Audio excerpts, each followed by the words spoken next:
अस्सलाम वालेकुम। मैं हूं आपका टीचर अजीजुर रहमान और आप देख रहे हैं गेट्स ऑनलाइन। माइक्रोसॉफ्ट वर्ड के अंदर हम अभी तक टेक्स्ट के ऊपर काम कर रहे थे। हमने टेक्स्ट के पैराग्राफ बनाने हैं, उसके बॉर्डर बनाने हैं, टेक्स्ट के ऊपर फॉन्ट अप्लाई करना और बाकी सारी चीजें अभी तक हमने सीखी हैं। टेक्स्ट के साथ साथ किसी डॉक्यूमेंट पे काम करते हुए हमें इमेजेस की जरूरत पड़ती है, यानी तस्वीरें हम किस तरह से अपने डॉक्यूमेंट के अंदर ऐड कर सकते हैं। तो आज के इस टॉपिक में हम माइक्रोसॉफ्ट वर्ड के डॉक्यूमेंट के ऊपर तस्वीर शामिल करना, इमेज इंसर्ट करना यानी, और इमेज के ऊपर हम मुख्तलिफ टेक्निकल टूल्स अप्लाई करना सीखेंगे कि हम किस तरह से इमेज को रिसाइज करेंगे, किस तरह से इमेज को क्रॉप करेंगे, किस तरह से इमेज को हम मूव करेंगे और अपनी रिक्वायरमेंट के मुताबिक हम किस तरह से इमेज को अपने डॉक्यूमेंट के अंदर सेट कर देंगे। ये सारी चीजें आज की स्पेशल वीडियो में सीखने जा रहे हैं। सीखते रहें, चलते रहें कंप्यूटर स्क्रीन की तरफ। माइक्रोसॉफ्ट वर्ड के अंदर तस्वीरों के ऊपर काम करना वाकई में एक बहुत ज़बरदस्त और दिलचस्प मशगला है। अब अगर आप नोट करें तो हमने माइक्रोसॉफ्ट वर्ड की शीट के ऊपर एक ये नॉर्मल इमेज इंसर्ट किया हुआ है। इसके साथ कुछ कॉपीज बना के हमने उसको मुख्तलिफ डिज़ाइंस के अंदर किया हुआ है, मुख्तलिफ किस्म के फ्रेम्स, शेड्स, 3D फ्रेम्स। और अगर आप नीचे देखें तो ये छोटे से हाजी साहब हैं, इनकी ये नॉर्मल तस्वीर है और इनके साथ हमने बहुत सारी दीगर कमाल कमाल की चीज़ें की हुई हैं। तो जो आपकी डिमांड होगी, जिस तरह से हमें ज़रूरत होगी, हम तस्वीरों को उस तरह से। इसके अलावा बाकी भी बहुत सारे एडिटेबल ऑप्शंस हैं जो आज की इस वीडियो में सीखने जा रहे हैं। बिल्कुल इसी तरह से टेक्स्ट के दरमियान में अपनी इमेज को इंसर्ट करना या टेक्स्ट के साथ अपनी इमेज को मूव करवाना, जहाँ पे भी आपकी ज़रूरत है वहाँ पे आप अपने इमेज को सेट कर सकते हैं। ये सारी की सारी चीज़ें आज की स्पेशल वीडियो में सीखेंगे। सबसे पहले हम माइक्रोसॉफ्ट वर्ड के अंदर तस्वीर को इंसर्ट करने का तरीका सीखेंगे कि आप किस तरह से कोई इमेज अपनी शीट के ऊपर ला सकते हैं। तो इसके दो तरीके हैं। एक तरीका तो ये है कि आप इंसर्ट पे जाएं। ये इंसर्ट का मेन्यू, इस मेन्यू के अंदर ये जो पिक्चर ऑप्शन है, आज हम बेसिकली ये पढ़ने लगे। तो आप इंसर्ट पे जाके पिक्चर पे क्लिक करेंगे तो आपके सामने पिक्चर का डायलॉग बॉक्स ओपन होता है, जहां से आप अपनी मर्जी की तस्वीर सेलेक्ट करेंगे और इसे इंसर्ट कर लेंगे तो वो तस्वीर आपकी शीट पे आ जाएगी। ये बहुत ही आसान तरीका है, आप इस तरह से तस्वीर को इंसर्ट कर सकते हैं। इसके अलावा हम तस्वीर को ड्रैग एंड ड्रॉप के ज़रिए भी कर सकते हैं। इसको मिनिमाइज करेंगे, यहाँ से तस्वीर को डेस्कटॉप पे पकड़ेंगे और इसे ले आके हम अपने माइक्रोसॉफ्ट वर्ड के डॉक्यूमेंट पे यहाँ पे छोड़ देंगे। तो इस तरह से भी हम तस्वीर को इंसर्ट कर सकते हैं। तो जो तरीका आपको आसान लगता है, आप उस तरीके से तस्वीर को इंसर्ट कर सकते हैं। तो देखिए दो दफ़ा मैंने एक ही तस्वीर को इंसर्ट कर लिया है। एक को हम फिल वक्त डिलीट करते हैं। जैसे ही हम किसी तस्वीर पे क्लिक करते हैं तो उसके चारों कॉर्नर्स पे आपको ये निशान नज़र आ जाते हैं। ये बेसिकली रीसाइज करने के लिए होते हैं। इन कॉर्नर से तस्वीर को पकड़ के हम माउस को ड्रैग करेंगे तो हम अपनी तस्वीर को अपनी रिक्वायरमेंट के मुताबिक रीसाइज कर सकते हैं जितना आपको चाहिए। तो चलते हैं, देखिए कि इसके ऊपर हम कौन कौन से टूल्स अप्लाई कर सकते हैं। जैसे ही आप किसी तस्वीर को सिलेक्ट करते हैं तो आपको यहाँ पे मेन्यू टैब्स के अंदर एक इजाफी टैब नज़र आता है। इसके ऊपर लिखा हुआ है पिक्चर टूल्स और नीचे फॉर्मेट लिखा हुआ है। इसका मतलब ये है कि ये सारे के सारे टूल्स पिक्चर पे अप्लाई होंगे। अगर आप इस पे क्लिक करते हैं तो ये सारे के सारे टूल्स यहाँ पे आ जाते हैं जो कि हम सिर्फ और सिर्फ पिक्चर्स पे अप्लाई कर सकते हैं। तो ये बहुत ही ज़बरदस्त इंटरेस्टिंग टूल है। सबसे पहला काम है, यहाँ पे हम देखें तो रिमूव बैकग्राउंड। ये एक बहुत आला किस्म का हमारे पास ये टूल मौजूद है कि हम किसी भी तस्वीर का जो इजाफी बैकग्राउंड होता है उसको हम क्लीन कर सकते हैं बड़ी आसानी के साथ यहाँ से। लेकिन ये बात याद रखें कि ये सिर्फ ब्लैंक जो बैकग्राउंड होगा उसी को क्लियर कर सकता है। अगर यहाँ पे बहुत सारी पिक्चर्स और दीगर ग्राफिक्स है तो हम उसको अच्छे तरीके से रिमूव नहीं कर सकेंगे। तो ये एक सिंपल सा बैकग्राउंड है, इसको रिमूव करना सीखते हैं। जस्ट आप रिमूव बैकग्राउंड पे क्लिक करेंगे तो देखिए इसने बाकी सारा एक पिंक कलर के अंदर हाईलाइट कर दिया है और कुछ चीज़ें इसने नॉर्मल कलर में छोड़ दी हैं। आप इसको यहाँ से पकड़ के थोड़ा सा रिसाइज करें ताकि ये एक्चुअली जो हमें चीज़ चाहिए उस सारे को ये शो ऑफ कर दे। देखिए यहाँ पे इसको अभी इसने ब्लर कर दिया है। मैं इसको थोड़ा सा ऐसे करता हूँ, ज़बरदस्त। तो ये देखिए हमने ये इसको थोड़ा सा यहाँ से जब रिसाइज किया है तो उसने जो एरिया हमें चाहिए वो सारा हमें एक एक्चुअल कलर में शो कर रहा है, जब बाकी के सारा उसने पिंक कर दिया। तो आप सिंपली अगर आप ये चेंजेस रखना चाहते हैं तो आप सिंपली यहाँ पे कीप चेंजेस पे क्लिक कर लें। ये देखिए तो उसने क्या किया है, जो बैकग्राउंड था वो सारे का सारा हटा दिया और बिल्कुल ट्रांसपेरेंट बैकग्राउंड हमें हासिल हो गया है।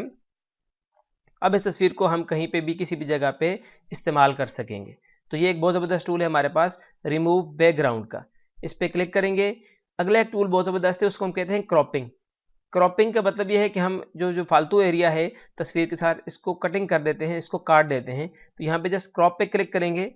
यहाँ पे इसकी भी रीसाइजिंग के लिए हमारे पास ऑप्शन आ जाती हैं। हम यहाँ से पकड़ के इसको रीसाइज करेंगे ऐसे, इस तरह से, तो देखिए आपको पूरा साइज दिखा रहा है और ये क्रॉपिंग एरिया दिखा रहा है। आप जस्ट शीट पे क्लिक कर देंगे तो देखिए ये सिर्फ उस तस्वीर को कट कर देगा जितनी हमारी रिक्वायरमेंट थी। अब अगर हम रीसाइज करेंगे तो ये हमारी एक्चुअल तस्वीर जो है वो रीसाइज होकर हमारे सामने आएगी। इसके ऊपर मजीद आर्टिस्टिक टूल अप्लाई करते हैं। इसको मैं एक दफ़ा कॉपी एंड पेस्ट कर लेता हूं ताकि हमें एक्चुअल में उसका फ़र्क नज़र आए। इसको फॉर्मेट पे जाके हम करेक्शन पे आते हैं तो देखिए ये इस वक्त हमारे पास इसकी सॉफ्टन एरिया और शार्पन एरिया सिलेक्ट हुआ है। तो हम इसको इस तरह से मज़ीद रोशन, देखिए इस तरह से, या मज़ीद डार्कर एंड डार्कर, यहाँ से हम उसकी रोशनी सेट कर सकते हैं। ये देखिए एक दफ़ा फिर इसको कॉपी पेस्ट कर लेते हैं ताकि इसके ऊपर मज़ीद काम किया जा सके। करेक्शन के साथ कलर्स, तो हम कलर भी इस तरह से ले सकते हैं, देखिए, यानी एक तरह से ये बहुत ज़बरदस्त इफेक्ट्स हैं जो आप अपनी तस्वीर के ऊपर अप्लाई कर सकते हैं। मज़ीद इफेक्ट्स यहाँ पे आपको मिलेंगे आर्टिस्टिक इफेक्ट्स के अंदर। देखिए ये नॉर्मल तस्वीर है हमारी, हम इसको इस तरह से करना चाहते हैं वाटरमार्क के अंदर या इस तरह से पेंसिल के अंदर, तो ये बहुत ज़बरदस्त ऑप्शन है हमारे पास। जो आपको बेहतर लगता है आप उसको चूज़ करें, जो आपकी रिक्वायरमेंट है उसको चूज़ करें तो आपकी तस्वीर उस तरह से हो जाएगी। मैं इसको क्लिक कर देता हूं तो जो स्टाइल मैंने सेलेक्ट किया है वो आर्टिस्टिक टूल यहाँ पे अप्लाई हो गया। अगर गलती से आपको कोई ऐसा टूल अप्लाई हो जाता है और आप चाहते हैं ओहो ये तो गलत हो गया भाई, इसको ठीक करना है, तो हम यहाँ से बड़ी आसानी के साथ इसको रीसेट कर सकते हैं। तो देखिए ये रीसेट किया तो जो सारे के सारे इफेक्ट्स जो हमने अप्लाई किए हुए थे वो सारे इफेक्ट्स इस तस्वीर से हट गए और हमारे पास बिल्कुल नॉर्मल जिस तरह से थी वो हमारे सामने आ चुकी है। आप इसको रीसाइज कर सकते हैं या क्रॉपिंग में आप इसको जाके मजीद बेहतर और एनहेंस कर सकते हैं।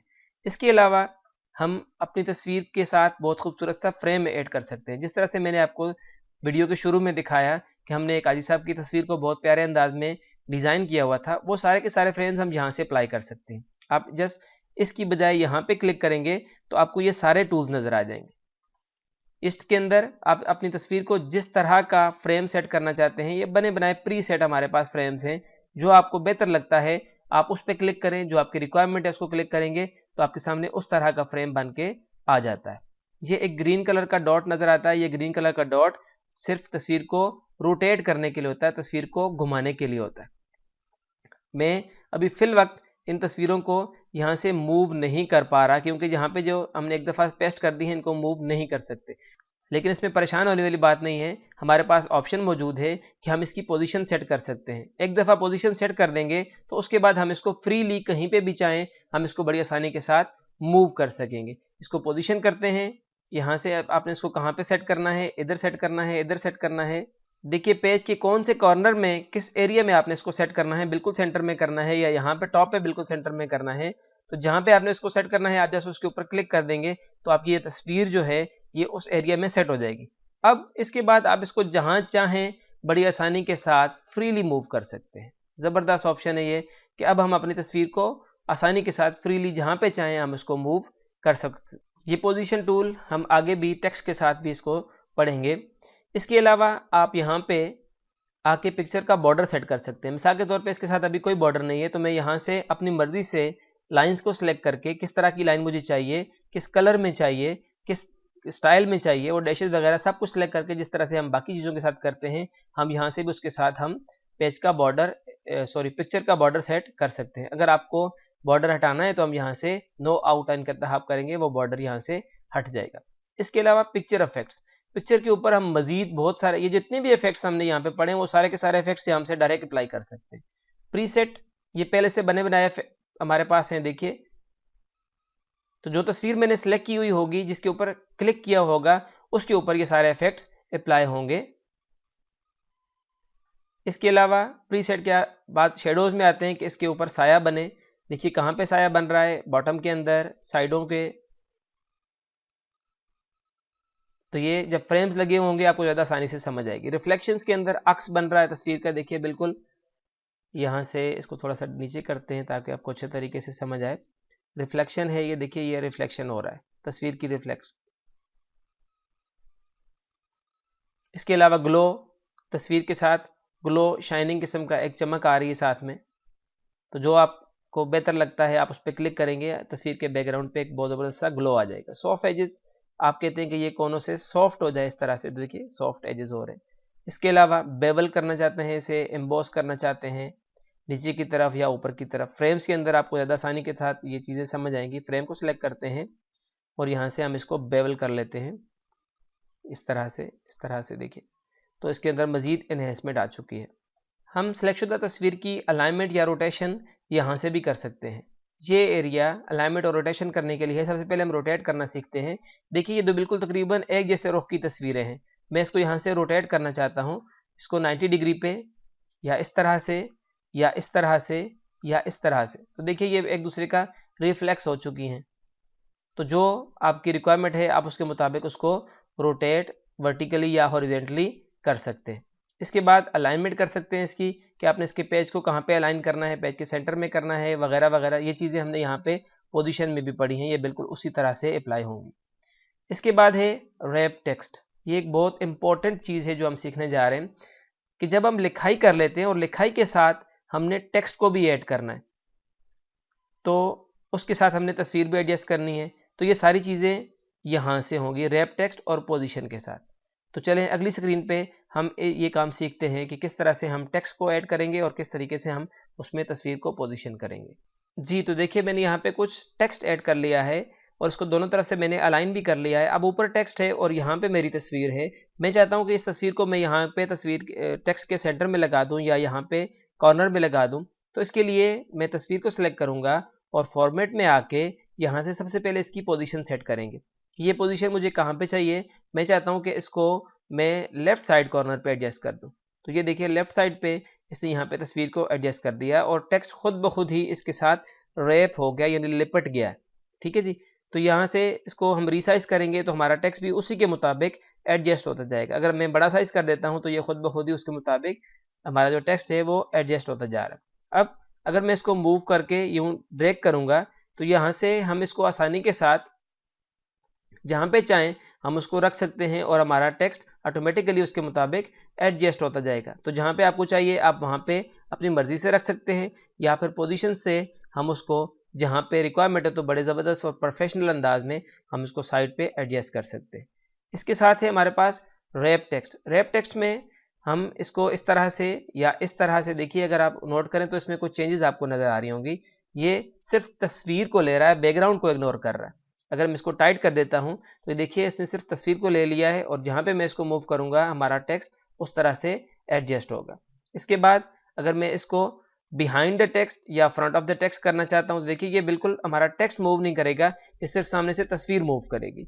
और अगर मैं इसको बिहाइंड ऑफ द टेक्स्ट कर देता हूं तो ये तस्वीर मेरी लिखाई के पीछे चली गई है। चीज है कि मैं इसको मूव कर सकता हूं लेकिन ये लिखाई के बैकग्राउंड पे है। बैकग्राउंड को सेट करना मैंने आपको पहले से सिखाया हुआ है, हम उस पर बात नहीं करेंगे। इस वक्त हमारी शीट के ऊपर दो तस्वीरें हैं और मैं चाहता हूं कि ये जो तस्वीर है ये तस्वीर पीछे चली जाए और ये तस्वीर आगे आ जाए, फ्रंट पे नजर आए। तो हम यहाँ से इसको ब्रिंग फॉरवर्ड कर सकते हैं या सेंड बैकवर्ड कर सकते हैं। फॉर एग्जाम्पल मैं ये जो तस्वीर सेलेक्ट की हुई है इसको फॉरवर्ड करना चाहता हूँ, यहाँ से सिलेक्ट करके मैं इसको ब्रिंग फॉरवर्ड या ब्रिंग टू फ्रंट कर लूंगा। तो ये नोट करें तो ये तस्वीर अब दूसरी तस्वीर से आगे आ चुकी है, सामने आ चुकी है। जबकि अगर इस पे क्लिक करेंगे, इसको मैं अगर इसको फ्रंट पे करना चाहता हूं तो इसको ब्रिंग फॉरवर्ड या ब्रिंग ऑन टू फ्रंट कर देंगे। इसी तरह से इसको सेंड बैकवर्ड या ब्रिंग फॉरवर्ड जैसा आपको चाहिए आप उस तरह से तस्वीरों को यहाँ से आप बड़ी आसानी के साथ एडजस्ट कर सकते हैं। अब लेट्स से कि मैं चाहता हूं कि ये फ्रेम तो मेरा बहुत खूबसूरत है लेकिन इसके अंदर जो तस्वीर है मैं इस तस्वीर को चेंज करना चाहता हूं। मेरा फ्रेम ऐसे ही रहे और ये इतने इफेक्ट्स लगे हुए हैं, ये इफेक्ट्स भी ऐसे रहें, सिर्फ तस्वीर चेंज हो जाए। तो जिसको भी आप चेंज करना चाहते हैं जस्ट उसके ऊपर क्लिक करें और यहाँ पे ये ऑप्शन मौजूद है चेंज पिक्चर का, इस पे आ जाएं। आप कोई दूसरी पिक्चर सेलेक्ट करें तो उसी फ्रेम के अंदर उसी तरह से उसी साइज के अंदर उसी इफेक्ट्स के अंदर वही तस्वीर दूसरी तस्वीर यहाँ पे एडजस्ट हो जाएगी। उम्मीद करता हूँ आज की ये ज़बरदस्त और इंटरेस्टिंग वीडियो आपको बहुत पसंद आई होगी। फिर भी अगर कोई मसला आता है तो आप काइंडली कमेंट बॉक्स में मुझसे सवाल पूछ सकते हैं। मैं कोशिश करूँगा कि नेक्स्ट वीडियोज़ के अंदर आपको ये सारी चीज़ें सिखाता जाऊँ, क्योंकि मेरा मकसद आपको सिखाना है, आप सीखते जाएं, मेरी खुशी इसी में है। Thank you very much. अस्सलाम वालेकुम।